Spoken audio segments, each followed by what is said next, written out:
মিছিল নিয়ে যাওয়ার সময় উল্টো দিক থেকে এসে আমার বাসার মধ্যে ঢুকে, আমার বাবা একজন ব্যবসা করে, সে তার ব্যবসার প্রতিষ্ঠান, আমার ভাই একজন ডাক্তার, ছোট কাকার ছেলে, তার চেম্বারও আমাদের বাসার মধ্যে।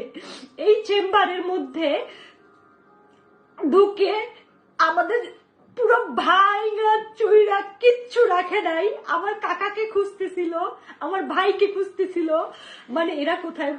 আমার মা বাইরে ছিল, আমার মা শুধু নিরুপায় হয়ে দাঁড়ায় দেখতেছে যে ঘরে ফ্যান বলেন, খাবার জলের জগ বলেন, একটা একটা গ্লাস বলেন, কিচ্ছু রাখে নাই, পিটাই ভাইয়া ফেলাইছে। বাবা যতটুকু পারছে ছবি তুলছে এবং বাবারে মারছে, বাবার গায়ে হাত দিছে।